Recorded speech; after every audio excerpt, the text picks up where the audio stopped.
kailangan ikaw, sa weak side ka po, kailangan i-arms length ka nung iyong batay. Hindi ka pwedeng masumad ng higit pa sa arms length kasi bibilangan ako ng 3 seconds. So, mga 2 blocks away ka. 2 blocks away. 3 blocks away ka, defensive line.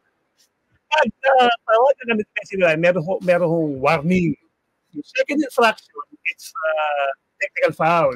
Itira yung kalaban, kahit sino kitira, then ball possession, doon pa rin sa kalaban. Meron po nun, ginagawa yun dati to prevent a team from play zone. So, nung panahon nung yun, hanggang 2003, kung magaling ka mag-one-on-one, namamayagpag ka dyan. Kasi ang luwag ng paint. Ngayon, kung si June Marho ngayon na pinayagan na ang zone, nakaka-shoot. Okay? Nagagawa niya gusto niyang gawin.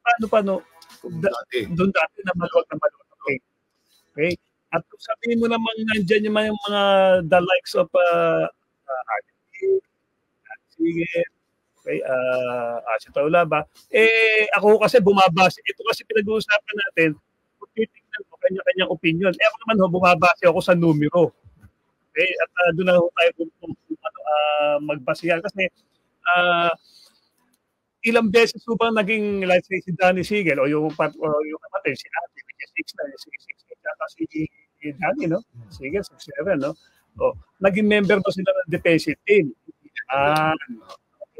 Si for a while, dalawa. Si Alipik, hindi ko ako, pero yan. So, ibig ko po sabihin, okay, kung sa depensa, kung hindi ka naman nag-member doon, para hindi ka naman ka-focus sa depensa. Kasi minsan ang player, lalo na pag inaasahan ka ng team, kailangan mo i-balance. Kung inaasahan ka sa opensa, minsan nagsasabi na konting lang naman yung depensa. Pero may mga players na okay sa opensa, okay sa depensa. Ang kaganda ko kay June pare, okay sa opensa, okay pa rin sa depensa.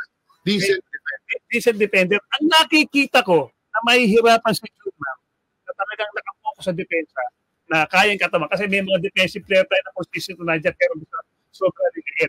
Pwede Buda. Kaya lang, manipis. Liit. Baka mamaya, pag nag-set niya, hindi niya makakalaban. Di ba? Yung Chris Jackson. Yan. Si Chris Jackson, 7-time defensive player. At ikaw pa rin, nandiyan ka, defensive player ka. Pwede, pero kailan lang ba makakalaban, kumbaga, or accident kasi niya. Pero kailan lang ba kayo makakalaban? Pag 2 rounds, 2 beses. Pag 1 round, 1 beses na. So, may makakalaban pa rin siya. Hindi sa gano'ng may stop. Kasi,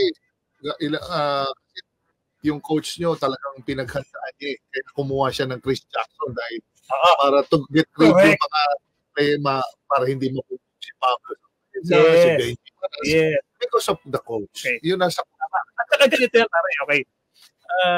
For example, si Benji, magaling dumipensa. Pero, si Benji, magaling as a outside defender. Siya on the ball. Pag on the ball siya, prone to foul. Ang hirap. At malakas na ganyan, at nakamador ka ng kapitan, baka mamaya mag-foul ka. Ilalabas ka. So, may sinasabi mo, meron Chris Jackson na ako bahala dyan, malusutan man ako, parating ng Pablo, parating ng Benji Paras. Diba? Okay. Ano pa, panahon pa ng illegal defense. Ngayon, kahit ako pwede ka tuloy. Diba? So yun yung aking analysis na siyempre, sa akin, pwede pa rin na nag-dominate si Junior. At saka, ang pinakabahan lang ako, okay, yung panahon dati na merong sobra dami yung enforcer. Pare, sa taas ni Junior, pare,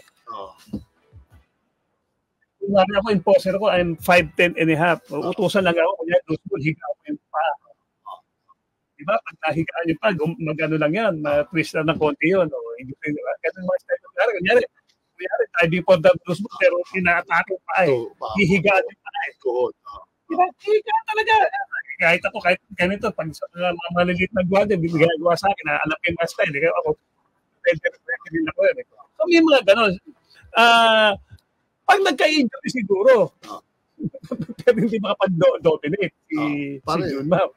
agree ka sa 8 MVPs na kaya niyang gawin yun sa kahit na anong era? Yes, ako okay ako sa kanya. Oo, kasi yung mga nagsipag MVP rin naman noon, baka mamaya mahirapan din naman mag-MVP dahil nandoon naman si Junior.